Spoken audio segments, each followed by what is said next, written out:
She was kicked out of the store simply for being black. But when her true identity was revealed, everything changed. What she did next shocked even the most seasoned individuals.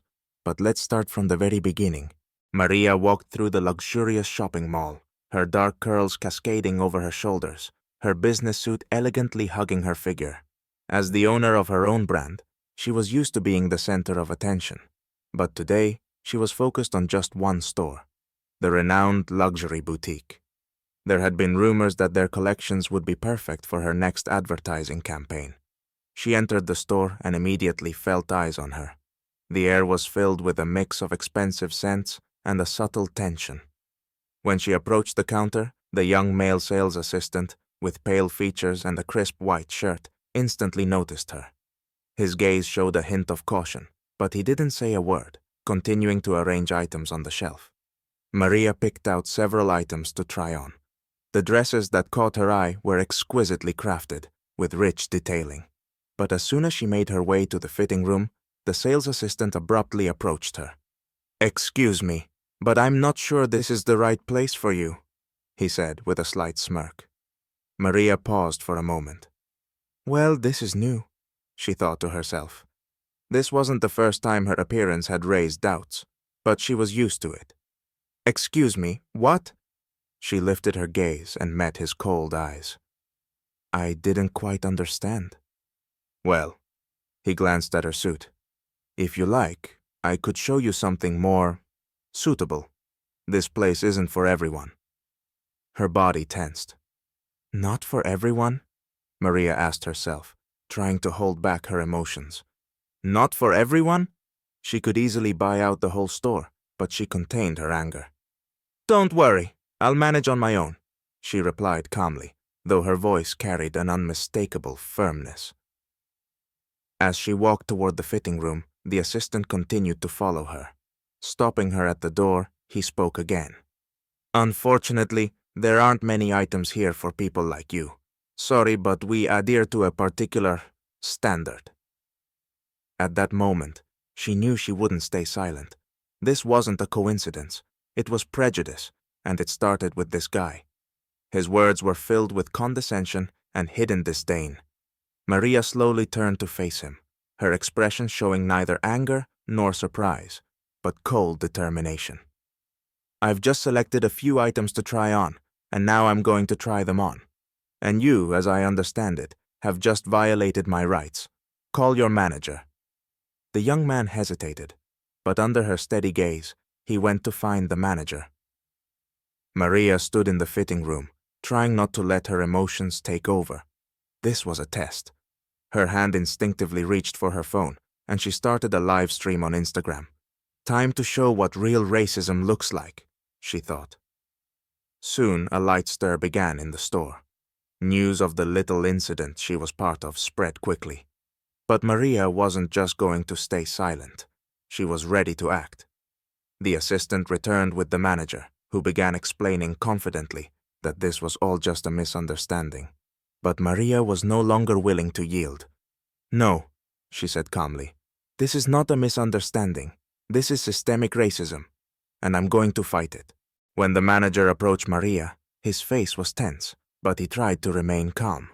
He was wearing a suit that likely cost more than her monthly salary. His manners were refined, but there was something haughty in his gaze. "I think this was just a misunderstanding," he began, smiling, though without warmth in his voice. "We value our customers, and this young man just wanted to help you choose." Maria looked at him carefully, not hiding her irritation. He clearly didn't understand who he was dealing with. "I don't think you fully understand what happened," she replied, pausing to let his words sink in. "This young man wasn't trying to help me. He humiliated me. And this wasn't an accident." She glanced at the assistant, who stood nearby, arms crossed, avoiding her gaze. He knew that his words were already out there and couldn't be taken back. Maria took her phone, and with a quiet but confident motion, she began streaming live on her Instagram page. "I want everyone to see how people who don't fit their standards are treated in this store," she said loudly enough for not just the store, but everyone watching online to hear. Immediately, comments flooded her screen. People wrote, What a disgrace! This is pure racism. It's unbelievable how they treat her. She's amazing. Everyone knew that Maria wasn't just a random customer, but a successful entrepreneur whose name was linked to high-quality goods and competitors of the brand. She began scrolling through the messages, watching her followers' reactions. The manager, seeing the growing interest from the online community, tried to keep the situation under control. But there were no apologies in his words, only desperate justifications. We always strive to provide the best service, and this was an unfortunate misunderstanding, he repeated, but his voice now sounded uncertain. Maria, not responding to his words, continued streaming, her face expressionless. "This isn't an accident," she said again. "This is systemic racism that happens in this store and in others every day. Don't you think it's time to stop it?" Customers began gathering around, eavesdropping on the conversation. Some started recording on their phones, others whispered to each other, realizing that this situation could escalate into something much bigger. Maria felt her heart race. She felt her power, not just as a businesswoman, but as a person who decided to end the silence. In that moment, she realized her voice could change everything. The store became like an arena, where her words began tearing down the walls of silence that had long surrounded the place. Shouts from the street and the sounds of smartphones blended into a tense, yet powerful atmosphere. People began to realize this was no longer just a store incident. It was a fight for justice. Maria stood tall, looking directly into the manager's eyes. "I don't want apologies," she said. "I want you to understand.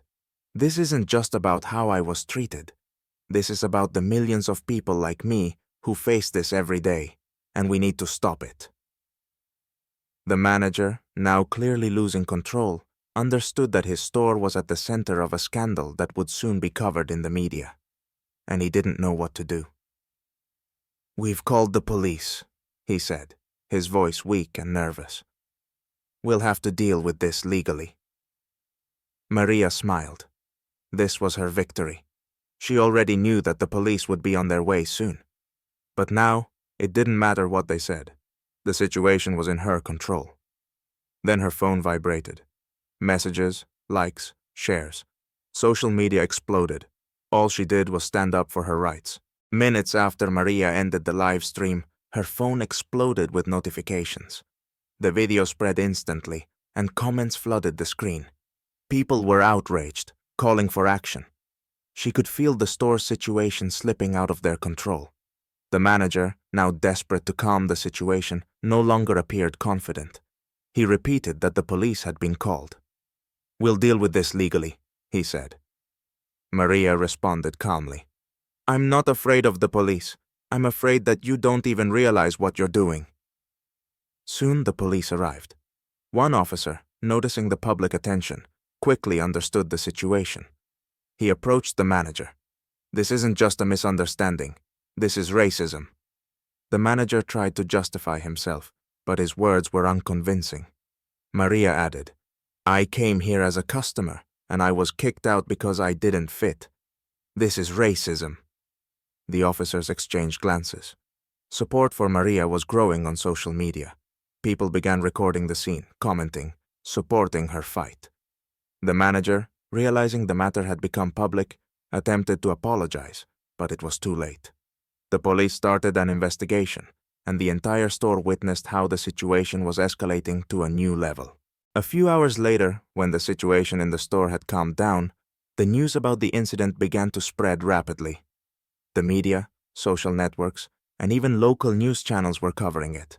The issue of racism in the fashion industry became a top topic of discussion. Under Maria's live stream video, thousands of comments supporting her flooded in. The manager was fired the next day.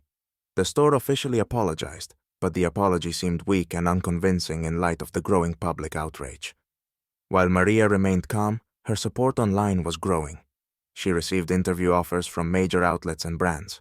But Maria's true victory wasn't in getting the manager fired or receiving media attention. She felt an inner strength, realizing that her actions made society stop and think. The next day, as she walked down the street, she was greeted by familiar faces, people from her neighborhood, colleagues, and even strangers. They all thanked her for her courage and supported her. Some shared their own stories of discrimination they had faced in different industries. Maria's struggle was just the beginning of a much larger movement. She knew that it wasn't just about her. It was about everyone who had ever been excluded or treated unfairly. I didn't fight for fame or glory, Maria reflected. I fought because it was the right thing to do. And just like that, one woman's courage sparked a revolution that would be remembered for years to come.